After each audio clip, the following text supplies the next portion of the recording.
እንዴት አደራችሁ? ሰላም ነው ወይ? እግዚአብሔር ይመስገን። እንግዲህ እያደርንም እየዋልንም እግዚአብሔር በነገር ሁሉ እየረዳን ነው። በዚህ ማለዳ አንድ መልእክት ላስተላልፍላችሁ ነው የሚፈልገው። እሱም የቅናት መንፈስና መዘዙ ይላል። ከዚያ ደግሞ መፍትሄዎቹ ነው የሚለው። የቅናት መንፈስና መዘዙ እና መፍትሄዎቹ ዘፍጥረት ምዕራፍ 4 ላይ እንግዲህ ያለውን መልእክት ነው ማጋራው ከቁጥር 1 እስከ 9 ያለውን እንዲህ ይላል። ቁጥር 1 ጀምሬ አነባለሁ። አዳምም ሚስቱን ሔዋንን አወቀ፣ ጸነሰችም፣ ቃየንንም ወለደች። እርሷም ወንድ ልጅ ከእግዚአብሔር አገኘው አለች። ደግሞም ወንድሙን አቤልን ወለደች። አቤልም በግ ጠባቂ ነበር፣ ቃየንም ምድርን የሚያርስ ነበር። ከብዙ ቀንም በኋላ ቃየን ከምድር ፍሬ ለእግዚአብሔር መስዋዕትን አቀረበ። አቤልም ደግሞ ከበጎቹ በኩራትና ከስቡ አቀረበ። እግዚአብሔርም ወደ አቤልና ወደ መስዋዕቱ ተመለከተ፣ ወደ ቃየንና ወደ መስዋዕቱ ግን አልተመለከተም። ቃየንም እጅግ ተናደደ፣ ፊቱም ጠቆረ። እግዚአብሔርም ቃየንን አለው፣ ለምን ተናደድህ? ለምንስ ፊትህ ጠቆረ? መልካም ብታደርግ ፊትህ የሚበራ አይደለምን? መልካም ባታደርግ ግን ኃጢአት በደጅ ታደባለች፣ ፈቃዷም ወደ አንተ ነው፣ አንተ ግን በእርሷ ንገስባት። ቃየንም ወንድሙን አቤልን ና ወደ ሜዳ እንሄድ አለው። በሜዳ ሳሉ ቃየን በወንድሙ በአቤል ላይ ተነሳበት፣ ገደለው። እግዚአብሔርም ቃየንን አለው፣ ወንድምህ አቤል ወዴት ነው? እርሱም አለ፣ አላውቅም፣ የወንድሜ ጠባቂ ነኝኒ ብሎ ለእግዚአብሔር ሲመልስ እናያለን። እዚህ ቦታ የምናየው የሔዋንና የአዳም ሁለት ልጆች ቃየንና አቤል የሚባሉ ታሪካቸውን ነው የምናየው። እንግዲህ እግዚአብሔር የሰው ልጅ ኃጢአትን ከሰራ በኋላ ከኤደን ገነት ካስወጣ በኋላ ኑሮ ይጀምራል። ሊትራሊ ኑሮ ከጀመሩ በኋላ እንግዲህ አዳምና ሔዋን ልጅ መውለድ ይጀምራሉ። የመጀመሪያ ልጃቸው ቃየን ይባላል። ሁለተኛ ልጃቸው ደግሞ አቤል ይባላል። ቃየን አራሽ ነው። አቤል ደግሞ ከብት የሚጠብቅ ነው ታናሹና ሁለቱም ለእግዚአብሔር ኦፈሪንግ ያቀርባሉ። ሁለቱም ለእግዚአብሔር መስዋዕትን ያቀርባሉ። ቃየን ካረሰው ከምድር ፍሬ ለእግዚአብሔር መስዋዕትን ያቀርባል። አቤል ደግሞ ከበጎቹ በኩራትን ይላል፣ ዋናውንና ስቡን ያቀርባል ለእግዚአብሔር እና እግዚአብሔርም ወደ አቤልና ወደ መስዋዕቱ ተመለከተ፣ ወደ ቃየንና ወደ መስዋዕቱ ግን አልተመለከተም። በዚህ ምክንያት ቃየን እጅግ ተናደደ፣ ፊቱም ጠቆረ ይላል። እንግዲህ የዚህ ታሪክ ጅማሮ ወይም የድርጊቱ ጅማሮ መስዋዕቱ ጋር ነው የሚጀምረው ማለት ነው። ሁለቱም በእግዚአብሔር ፊት የራሳቸውን ከሰሩት ወይም ካደረጉት ወይም ካገኙት መልካም ነገር ለእግዚአብሔር ያቀርባሉ። እግዚአብሔር ግን ወደ አቤልና ወደ መስዋዕቱ ተመለከተ። የአቤልን ኦፈሪንግ እግዚአብሔር ተቀበለ፣ የቃየንን ግን አልተቀበለም ነበር። ከዚያ በኋላ ከዚህ የተነሳ ቃየን እጅግ ተናደደ ይላል፣ ፊቱም ጠቆረ። እግዚአብሔር እንዴት አልተቀበለኝም? እግዚአብሔር ለምን ወደ እኔ አላየም? እግዚአብሔር ፊት የኔ ነገር ለምን ቅቡልነት አግኝቶ እንደ ወንድሜ እግዚአብሔር አላከበረኝም? እንዴት እግዚአብሔር የኔን ነገር ሳይቀበል የታናሽ ወንድሜን ነገር ተቀበለ? በሚል ቃየን ይናደዳል፣ ፊቱም ይጠቁራል። እንግዲህ ከእግዚአብሔር ጋር ንግግር ይጀምራሉ። ከዚህ በኋላ እግዚአብሔርም ቃየንን አለው፣ ለምን ተናደድ? ለምንስ ፊት ጠቆረ? የእግዚአብሔር ጥያቄ ለቃየን እንደሚል ነበር፣ ለምን ተናደድ? ለምንስ ፊት ጠቆረ? መልካም ብታደርግ ፊት የሚበራ አይደለምን? መልካም ብታደርግ እንግዲህ እዚህ ጋር እግዚአብሔር እየተናገረ ያለው መልካም አላደረክም እያለው ነው፣ እያስተማረው ነው። መስዋዕት አቅርበሃል እንደ አቤል እንደ ወንድሜ። አዎ ወንድሜ አቤል ግን መልካም ነው ያደረገው፣ አንተ ግን መልካም አላደረክም።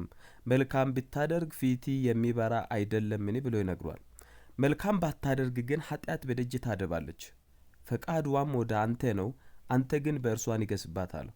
እንግዲህ ኃጢአት ቤት ልትገባ እያንኳኳች ነው።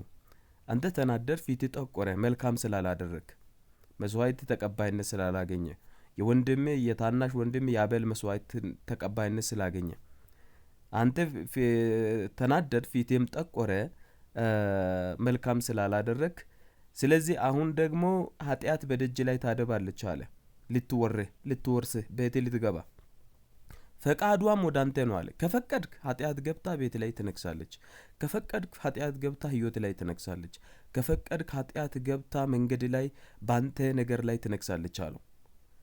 ፈቃዷም ወደ አንተ ነው፣ አንተ ግን በእርሷ ንገስባት አለው። ቅደም፣ ኃጢአት እንዳትቀድሜ ቤቴ እንዳትገባ፣ አንተ ግን ቅደምና ንገስባት አለው። መልካምን ተማር፣ ተመለስ፣ ወደ መልካም መንገድ ና፣ ከወንድሜ ከአቤል ተማር። እኔም እየነገርኩ ነው፣ መልካም አላደረክም። መልካም ብታደርግ ፊት ይበራ ነበረ። ስለዚህ አትናደድ፣ አትቆጣ፣ ፊት አይጥቆር። ኃጢአት አሁንም በደጅ ላይ እያደባች ነው፣ ቤቲ ገብታ ልትነግስ፣ ግን አንተ ቅደምና ንገስባት አለው እግዚአብሔር። ቃየንም ወንድሙን አቤልን ና ወደ ሜዳ እንሄድ አለው። እንግዲህ ፈቃዷ ወደ አንተ ነው ብሎ እየነገረው፣ እሱ ግን አሁን ፈቃዱን ሰጠው ማለት ነው። ለማን? ለኃጢአት። ምን ልታደርግ? ልትነግስበት፣ ልትገዛው፣ ልትቆጣጠረው። በሜዳም ሳሉ ቃየን በወንድሙ በአቤል ላይ ተነሳ፣ ገደለውም ይላል።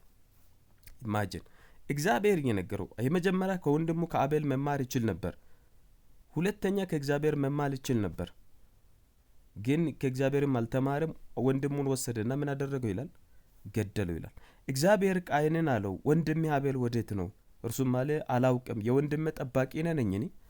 ለእግዚአብሔር ራሱ የመለሰው የትዕቢት መልስ በእጁ ገሎ፣ እግዚአብሔር ደግሞ አሁንም እየጠየቀው፣ እርሱ ግን የሚመልሰው መልስ አላውቀውም፣ እኔ የወንድሜ አቤል ጠባቂ ነኝ ነው ብሎ በትዕቢት ለእግዚአብሔር ሲመልስ ታያላችሁ።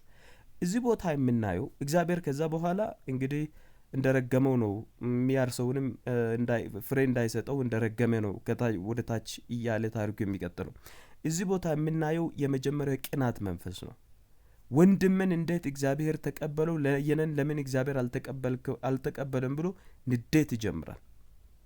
ብዙ ጊዜ በህይወታችሁ ስራ በሚሰሩበት፣ በምትማሩበት፣ በምትነግዱበት፣ የሆነ ነገር በምታደርጉበት ቦታ እግዚአብሔር ፊት ተቀባይነት አግኝቷችሁ እግዚአብሔር ሞገስ ሰጥቷችሁ ከፍ ሲያደርጋችሁ መልካም ሰርታችሁ ያ መልካም ነገር በሰዎች ፊት ሲታዩላችሁ የማይወዱ የሚናደዱ ፊታቸው እንደ ቃየን የሚጠቁር ሰዎች አሉ።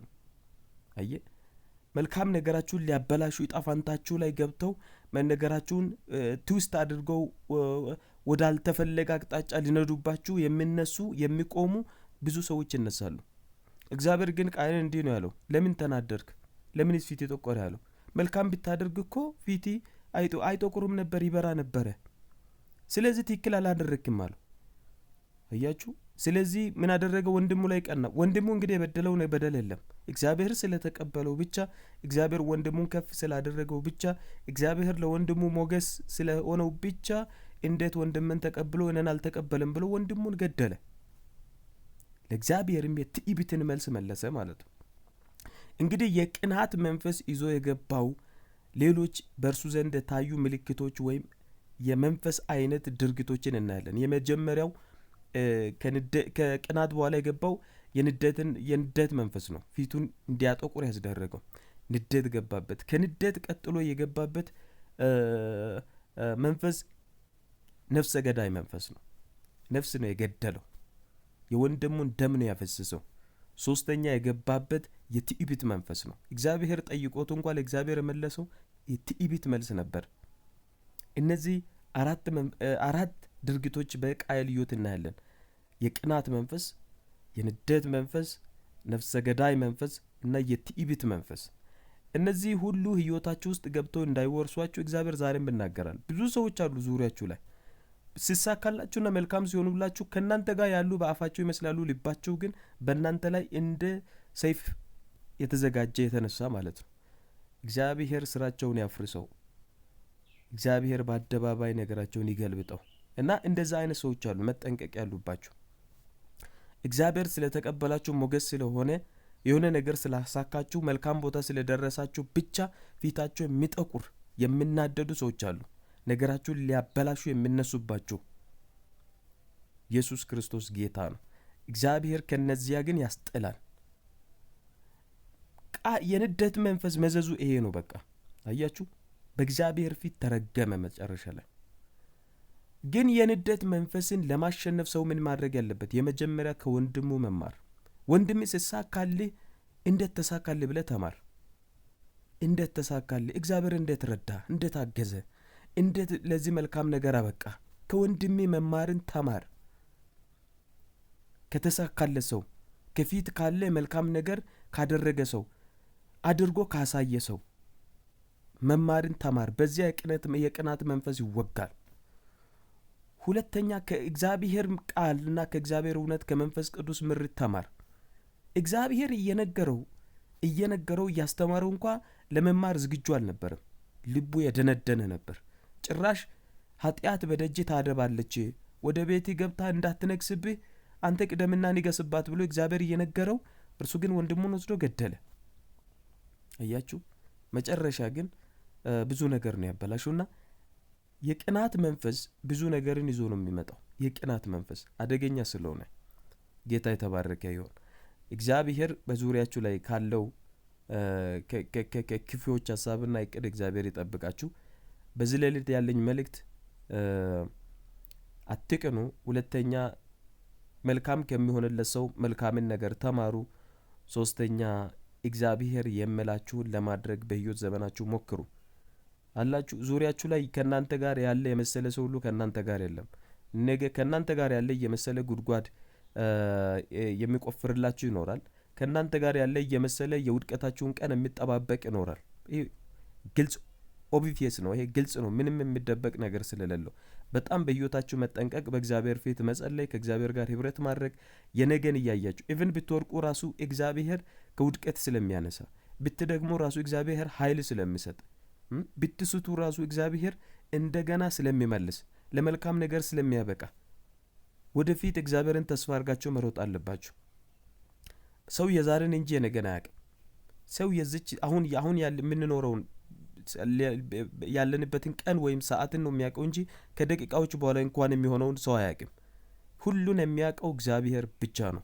ስለዚህ ዕጣ ፈንታችሁ በእግዚአብሔር ዘንድ እንዳለ አውቃችሁ በመንገዳችሁ ለሚገጥማችሁ ነገር ሁሉ እግዚአብሔርን ተስፋ አድርጉት።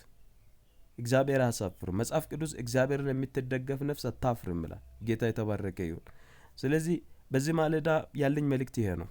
የቅናት መንፈስ ያሉባቸው ሰዎችን በደንብ ተጠንቀቋቸው። በመንገዳችሁ ቢቻላችሁ ነገሮቻችሁን አትንገሯቸው፣ አታቅርቧቸው ቢቻል። ሁለተኛ መማርን እስካልለመዱ ድረስ፣ እስካልተመለሱ ድረስ፣ የነገን ማየት እስካልጀመሩ ድረስ፣ በህይወታችሁ ውስጥ ለሚሆነውን ማድነቅ፣ በምስጋናችሁ ጊዜ አብሯችሁ ማመስገን እስካልጀመሩ ድረስ፣ ማድነቅ እስካልጀመሩ ድረስ፣ ማበረታታት እስካልጀመሩ ድረስ ከእንደነዛ አይነት ሰዎች ጋር ብዙም ቀረቤታ አታድርጉ። ይገሏሉ፣ ያጨነግፋሉ መልካም ነገራችሁን። ለዘመናት ለፍታችሁ ያጠራቀማችሁትን፣ ለዘመናት ለፍታችሁ ስኬት ላይ አድርሰናል፣ ለምስጋና እንበቃለን ያላችሁትን ነገር ያጨነግፋሉ።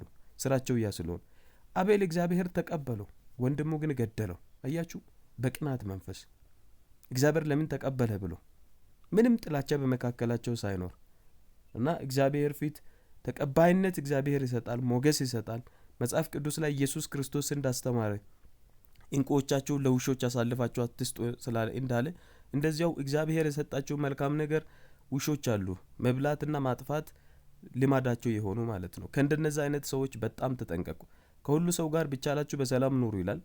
በሰላም ኑሩ፣ ግን በየትኛው መንገድ ነገራችሁን ሊያጠፉ ሊያበላሹ በወረም ይሁን በሐሜትም ይሁን በሚዛንም መጥተው ተደራጅተውም ሆን በተለያየ መንገድ ለሚመጡባችሁ ሰዎች እድል ፋንታ እንዳትሰጧቸው።